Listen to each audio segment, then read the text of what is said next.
Aku taruh di kawan. Ya Allah.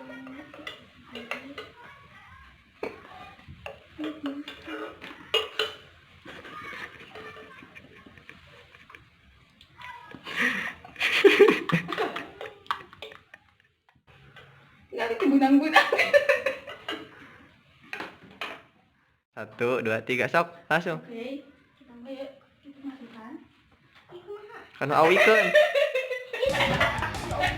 Apakah akan nyimak? Oke, sudah digigit. Jadi sekali menggigit menyuntikkan 14 mg Venom. Sedangkan dalam kondisi ideal untuk manusia sehat walafiat butuh setidaknya 100 mg Venom untuk mematikan manusia tersebut.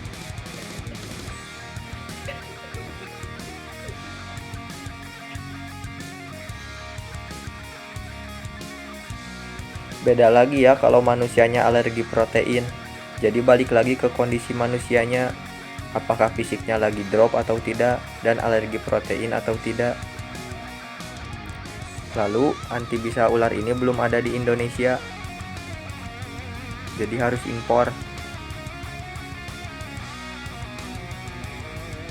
Ular ini masuk ke dalam kategori mematikan, biasa disebut ular hijau ekor merah atau Crypteritrop albolabris atau Trimeresulus albolabris, atau biasa juga disebut ular bangkai laut atau ular Majapahit atau ular gadung. Ciri utamanya adalah berwarna hijau dan ekornya berwarna merah.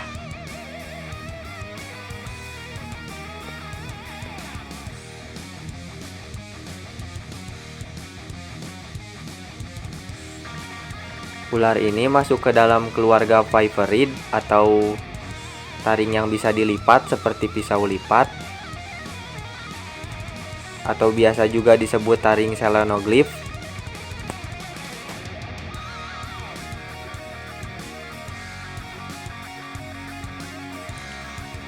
Memiliki bisa jenis hemotoksin. Kasus gigitan pada manusia yang disebabkan si ekor merah, kadang-kadang rumah sakit masih menyuntikkan biosep atau serum anti bisa ular yang dimiliki Indonesia, yaitu biosep polivalen. Padahal biosep polivalen tidak merecovery gigitan si ekor merah, jadi sebenarnya itu salah.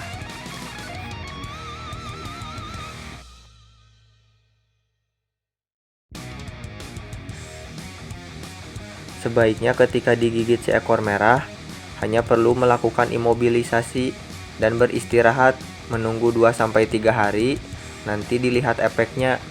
Itu ada fase lokal dan ada fase sistemik. Ketika masuk fase lokal, biasanya luka pada gigitan akan sembuh dengan sendirinya. Tetapi ketika masuk fase sistemik, biasanya si korban akan mengalami pendarahan, seperti keluar darah dari mata, gusi yang berdarah, dan buang air kecil yang berdarah. Nah, si korban harus segera dilarikan ke rumah sakit untuk melakukan penanggulangan pada hemoglobin mereka, bukan disuntik serum anti bisa ular ya.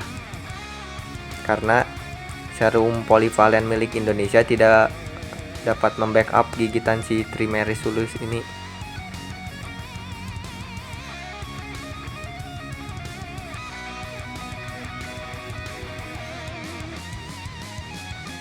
Ular ini hidup di atas pohon atau arboreal. Pernah ditemui di tanah. Bisa jadi dia jatuh dari pohon atau pindah dari pohon satu ke pohon lainnya. Lalu dia aktif di malam hari atau nokturnal.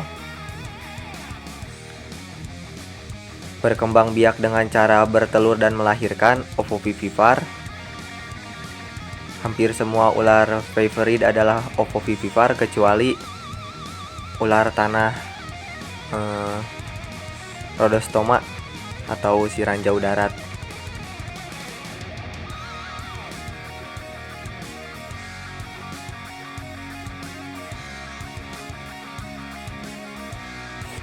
Biasanya ular ini dijadikan hewan peliharaan untuk didisplay, misalnya diberi ranting atau akar seperti ini. kita desain sedemikian rupa, kita kasih tanaman-tanaman hidup itu lebih baik. Kita setting agar si ular nyaman, karena untuk genus Trimeresulus lebih suka di tempat lembab, bukan di tempat kering. Jadi biasanya saya semprot 1 hari sekali atau 2 hari sekali, agar si ular tidak dehidrasi.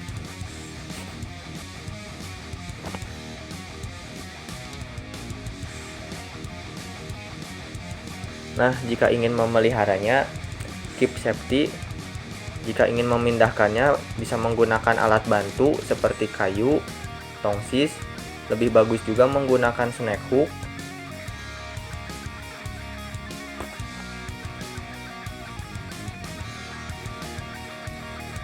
Jadi tidak boleh memegangnya dengan tangan kosong. Jangan takabur, jangan gemes. Nah, terkadang si pemelihara akan gemes memegang dia dengan tangan langsung. Karena setelah digigit itu beda cerita. Gemesnya kamu akan berubah jadi rintihan dan bahkan tangisan.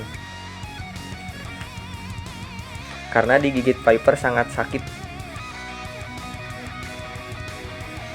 Jadi tetap berhati-hati ketika memutuskan untuk memelihara ular berbisa.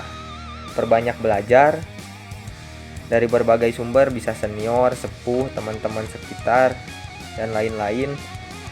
Juga belajar dari ular yang kita pelihara, karena guru terbaik adalah ular kita sendiri.